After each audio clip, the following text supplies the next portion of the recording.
Hi friends, எல்லாருக்கும் வணக்கம். எல்லோரும் எப்படி இருக்கீங்க? இன்றைக்கி என்னோடய ரொட்டீன் எப்பவும் போல் ஸ்டார்ட் ஆகிடுச்சு. இன்றைக்கி 4 மணிக்கெலாம் எழுந்திரிச்சிட்டேன். அந்த 4 மணிக்கு எழுந்திரிக்கிறது அப்படின்றது பார்த்திங்கன்னா சுத்தமாக முடியாது. எழுந்திரிக்கணுமா அப்படின்னு நினைப்போம்.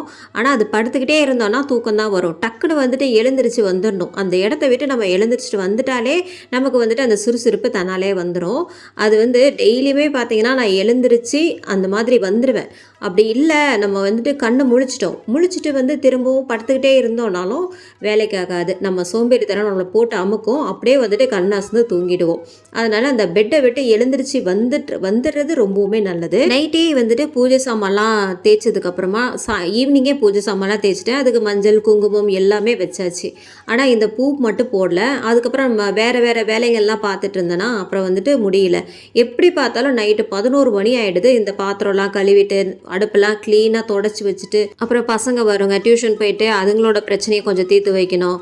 ஏதாவது சண்டை வரும். அப்புறம் இப்படியே நாள் நாளே பத்தலை. 24 மணி நேரமே எனக்கு பத்த மாட்டேன்து. ஏன்னா இந்த வீடியோ எடிட் பண்ணி போடுறது எல்லாத்தையும் நான் சேர்த்து தான் சொல்கிறேன். முன்னாடியெல்லாம் பார்த்தீங்கன்னா சமைக்கிறது மட்டும்தான் ஒரு பெரிய வேலையாக தெரியும். வீடெல்லாம் பார்த்தீங்கன்னா போட்டபடி இருக்கும்.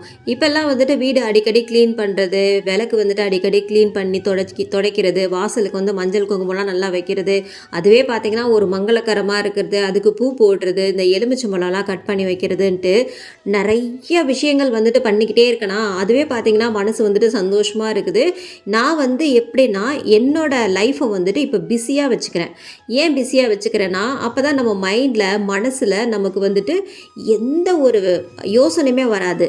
அந்த மாதிரி யோசனை எதுவுமே இருக்கக்கூடாது. நம்ம அன்னன்னைக்கு வேலையை அன்னன்னைக்கு செஞ்சுக்கிட்டு போய்கிட்டே இருக்கணும். அப்படி இருந்தாலே உங்கள் மனசும் சந்தோஷமாக இருக்கும். யாரை பற்றியுமே கவலைப்படாதீங்க. பக்கத்தில் இருக்கிறவங்க, எதிரில் இருக்கிறவங்க, அக்கம் பக்கத்தில் இருக்கிறவங்க என்ன சொன்னாலும் எது சொன்னாலும் கவலையே படாதீங்க. யார் என்ன வேணாலும் சொல்லிட்டு போகட்டும். நம்ம குடும்பத்துக்காக வாழறோம். நம்ம பாட்டுக்கு நம்மளோட வேலையை செஞ்சுக்கிட்டு நம்ம பாட்டுக்கு போய்கிட்டே இருந்தோம்னு வச்சுக்கோங்களேன். முக்கியமாக இவங்க அப்படி இருக்காங்க, அவங்க எப்படி இருக்காங்கன்னு நம்ம யாரை பற்றி குறையும் சொல்லவும் கூடாது. அவங்க நம்மக்கிட்ட யாரை பற்றி ஏதாவது சொன்னாலும் அதை காதில் வாங்கிக்கவும் கூடாது. ஏன்னா அவங்க நம்மக்கிட்ட குறை சொல்லுவாங்க. அதுக்கப்புறம் திரும்ப அவங்கக்கிட்டே போயிட்டு நம்மளை பற்றி குறை சொல்லுவாங்க. இந்த மாதிரிலாம் நிறைய பேர் இருக்கிறாங்க. அதனால் நம்ம யாருக்கிட்டேயுமே தள்ளி இருக்கிறது ரொம்பவுமே நல்லது. காலையில் எழுந்திரிச்சு நம்மள மாதிரி இந்த ஃபேமிலி கேர்ளுக்கெலாம் என்னென்னா இந்த எக்ஸசைஸே தேவையில்லை. ஏன்னா வாசல் தெளித்து அதுக்கப்புறம் அந்த வாசலை தண்ணி இல்லாமல் சுத்தமாக பெருக்கிட்டு அதுக்கப்புறமா நம்ம கோலம் போடுவோம். அதுவே குனிஞ்சிக்கிட்டே பண்ணுற மாதிரி குனிஞ்சி நிமிந்து இந்த மாதிரி வேலை பண்ணுறதே பார்த்திங்கன்னா ஒரு பெரிய எக்ஸசைஸ் பண்ணுற மாதிரி தான் இருக்குது. அதனாலே பார்த்திங்கன்னா காலையில் எக்ஸசைஸ் செஞ்ச மாதிரியே இருக்குது. உடம்பும் பார்த்திங்கன்னா கொஞ்சம் குறையிற மாதிரி இருக்குது. இதில் டயட்டுன்னு சொல்லிட்டு நம்ம ஃபாலோ பண்ணோன்னு வச்சுக்கோங்களேன், நம்மளோட உடம்பு கொஞ்சம் வேஸ்ட்டாக தான் போகும். ஏன்னா 3 வேளை கரெக்டாக சாப்பிட்ணும். அது மட்டும் இல்லாமல் கொஞ்சம் திடமாகவும் சாப்பிட்ணும். உடம்பை மெயின்டைன் பண்ணிக்கிட்டே இருக்கணும். அதாவது கம்மியாக சாப்பிட்ணும். ரொம்பவும் அதிகமாக சாப்பிட்டுட்டே போனாலும் உடம்புக்கு ஆபத்து தான். கொஞ்சம் காலையில் நல்லா சாப்பிட்ணும். மத்தியானம் கொஞ்சம் எடுத்துக்கலாம். நைட்டு கொஞ்சம் பழங்கள் இந்த மாதிரி ஏதாவது எடுத்துக்கலாம். ஏன்னா நைட்டு தான் செரிமானம் ஆகிறதுக்கு ரொம்ப நேரம் ஆகும். அப்படி பார்த்தா நம்ம 10 மணி நேரம் தூங்கணும். நம்மளுக்கு தூக்கமே பார்த்திங்கன்னா வெறும் 6 மணி நேரம் அந்த மாதிரி தான் சொல்கிறாங்க. 6 மணி நேரமாக 7 மணி நேரம் கிடையாது. எனக்கெலாம் பார்த்திங்கன்னா ஒரு 4 மணி நேரம் இல்லை 4.5 மணி நேரம் அவ்வளோதான் தூக்கம். சீக்கிரமாக படுத்து தூங்கு அப்படின்னு சொல்லுவாங்க. அலாரம் வச்சோடனே பார்த்திங்கன்னா அந்த மாதிரி தான் தோணும். இவ்வளோ தான் நேரம் இருக்குது, 4 ஹவர்ஸ் தான் நம்ம தூங்க போகிறோம் அப்படின்ட்டு எனக்குலாம் தோணும். அந்த டயத்துலேயே பார்த்திங்கன்னா நான் எழுந்திரிச்சா தான் என்னோடய வேலை சீக்கிரமாக முடியும். இப்போ நைட்டு சீக்கிரமாக படுத்தாலும் நல்ல ஒரு தூக்கம் தான். நல்ல ஃப்ரெஷ்ஷாக தூங்கிட்டு நம்ம எழுந்திரிக்கலாம். அதே மாதிரி லேட்டாக படுத்தாலும் பார்த்திங்கன்னா நமக்கு சோர்வாக இருக்கும். ரொம்பவும் சோர்வாக இருக்கும். அப்படியே ஒரு இதுவாக இருக்கும். அப்படியே ஃப்ரெஷ்ஷாக குளிச்சுட்டு வந்துடுங்களா. குளிச்சுட்டு அப்படியே கோலம்லாம் போட்டுட்டு அப்படியே உங்களோட வேலையை ஸ்டார்ட் பண்ணிங்கன்னா அந்த நாளே நல்லா இனிமையாகவே இருக்கும்.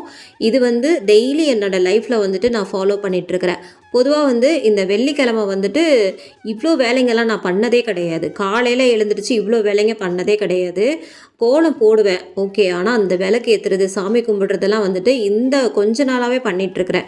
அதனாலே பார்த்தீங்கன்னா என்னோடய மனசுக்கு நிறைவாக இருக்குது. சேனலில் நீங்கள் அடிக்கடி இந்த கோலத்தை பார்த்துருப்பீங்க. ஏன்னா இதுதான் எனக்கு கொஞ்சம் ஈஸியாக இருக்குது. நிறைய கோலம் போடணுன்னா யூடியூப்பில் நான் பார்ப்பேன். இந்த மாதிரி கோலம் போடலாம் அப்படின்லாம் போட்டுலாம் வச்சுருப்பேன். ஆனால் பார்த்தீங்கன்னா அது போட முடியாது எனக்கு.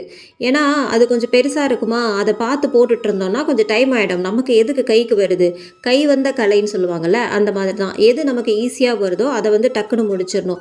ஏன்னா போயிட்டு சமைக்கணும் இல்லையா, இப்போ பூஜைலாம் பண்ணிவிட்டு போய் சமைக்கணும் அப்படின்றதுனாலே நான் என்ன பண்ணுவேன், எனக்கு என்ன தோணுதோ அதை வந்து நான் போட்டு விட்டுருவேன். சரி உங்களுக்கும் வந்துட்டு கொஞ்சம் யூஸ்ஃபுல்லாக இருக்கட்டுமே அப்படின்ட்டு ஏதாவது கோலம் போடலான்னு தான் நினப்பேன். ஆனால் மாற்றி வந்துட்டு போடணும் அப்படின்னாலே கொஞ்சம் லேட் ஆகிடுது. அதனாலே பார்த்தீங்கன்னா வெளியில் போயிட்டு கேமரா எடுத்துன்னு போகணும். உள்ளே வைக்க முடியாது, வெளியில் போயிட்டு கேமரா எடுத்துகிட்டு போயிட்டு அதுக்கப்புறமா நான் வந்து கோலத்தை மட்டும் வந்துட்டு எடுக்கணும். அந்த மாதிரி பண்ண முடியாது அப்படின்றதுனால தான் சரின்ட்டு நான் போட்ட கோலத்தையே வந்துட்டு திரும்ப திரும்ப போட்டுட்ருக்கிறேன். நீங்களே இப்போ ரெகுலராக பார்த்துட்ருக்குறவங்களுக்கு தெரியும், என்னடா இவங்க திரும்ப திரும்ப இதே கோலத்தை வந்துட்டு அடிக்கடி போட்டுட்ருக்குறாங்களே அப்படின்ட்டு. ஏன்னா அவசரத்துக்கு வந்து அதுதான் வருது. அப்புறம் நான் வந்து டெய்லியும் விளாக் கொடுக்குறதா வந்துட்டு சொல்லியிருந்தேன், தினமும் ஒரு ரெசிபி கொடுக்குறதா சொல்லியிருந்தேன். ஒரு சில பேர் வந்துட்டு எதிர்பார்த்துருப்பீங்க, நிறைய பேர் எதிர்பார்க்கலைனாலும் ஒரு சில பேர் எதிர்பார்த்துட்ருப்பீங்க இல்லையா. அது ஏன் கொடுக்க முடியலனா, டெய்லியும் நான் வந்துட்டு வீடியோ போட்டேன்னா, லாங் வீடியோ போட்டேன் அப்படின்னா மற்ற வேலையில் வந்துட்டு என்னால் இன்ட்ரெஸ்ட் வந்துட்டு காட்ட முடியல. ஏன்னா நமக்கு வந்து இன்னொரு சேனலுமே இருக்குது, அதில் நிறைய பேய் கதைகள்லாம் சொல்கிறேன். உங்களுக்கு வந்து பேய் கதைகள் எல்லாம் இன்ட்ரெஸ்ட் இருந்தது, விருப்பம் இருந்தது அப்படின்னா டிஸ்கிரிப்ஷனில் லிங்க் கொடுக்குறேன், கண்டிப்பாக செக் பண்ணி பாருங்கள். டெய்லியுமே விளாக் கொடுக்கணுன்னு ஆசை தான், ஆனால் வந்துட்டு அதுக்கு மட்டும் தான் டைம் கரெக்டாக இருக்குது, அதனால தான் கொடுக்க முடியல. யாராவது பார்த்துட்டு இருந்தீங்க அப்படின்னா தயவு செஞ்சு வந்துட்டு மன்னிச்சிடுங்க, சாரி. அதுக்கு மேலே வந்துட்டு கமெண்ட் ஏதாவது பண்ணிங்கன்னா நான் ஷார்ட் வீடியோவில் வந்துட்டு ரெசிபி உங்களுக்கு வந்துட்டு கண்டிப்பாக கொடுக்குறேன். ஷார்ட் வீடியோவில் வந்துட்டு நீங்கள் பார்த்து தெரிஞ்சுக்கலாம். என்னோடய ரெசிபி ஏதாவது வேணும் அப்படின்னா கமெண்ட் பண்ணுங்கள், நான் வந்துட்டு கொடுக்குறேன், கண்டிப்பாக கொடுக்குறேன். இன்றைக்கி வந்து சரி வெள்ளிக்கிழமை, சரி என்ன காலையிலேருந்து ஈவினிங் வரைக்கும் நம்ம என்னென்னலாம் வேலை செய்கிறோம், நம்ம என்னெல்லாம் பண்ணுறோம் அப்படின்ட்டு வீடியோ எடுக்கணும்னு ஆசை, ஃபுல் டே வீடியோ எடுக்கணும்னு தான் ஆசை. அப்படியே போய்கிட்டு தான் இருந்தது. அப்புறம் பார்த்தீங்கன்னா அவ்வளோதான். அதுக்கப்புறம் வந்துட்டு அந்த சேனலுமே இருக்குதா, அதுக்கு வந்து நான் எடிட் பண்ணி போடுற மாதிரி ஆயிடுச்சு. அதனாலே பார்த்தீங்கன்னா சரி இந்த சாப்பாடெலாம் கட்டி முடிச்சதுக்கப்புறமா என்னோடய விளாகை வந்துட்டு சிம்பிளாக வந்துட்டு முடிச்சிட்டேன். இதில் வந்து நான் எந்த ஒரு ரெசிபியும் வந்துட்டு கொடுக்க முடியல. இன்றைக்கி வந்து ஹஸ்பண்டுக்கு வந்து வாழைக்காய் வறுவல் பண்ணியிருந்தேன். வாழைக்காய் தான் மிளகாய் தூள் உப்புலாம் போட்டு வாழைக்காய் வறுவல் சிம்பிளாக. அப்புறம் சாதம் அடிச்சுட்டு வெறும் காய் எதுவும் போடாமல் சாம்பார் பண்ணியிருந்தேன். அவ்வளோதான். இந்த விளாகோட நம்ம எண்டுக்கு வந்துட்டோம். இந்த விளாக் உங்கள் எல்லாருக்குமே ரொம்பவும் பிடிச்சிருக்கும்னு நினைக்கிறேன். அப்படி ஏதாவது குறை இருந்தாலும் சொல்லுங்கள். அடுத்த ஒரு நல்ல விளாகில் பார்க்கலாம். அது வரைக்கும் பாய்.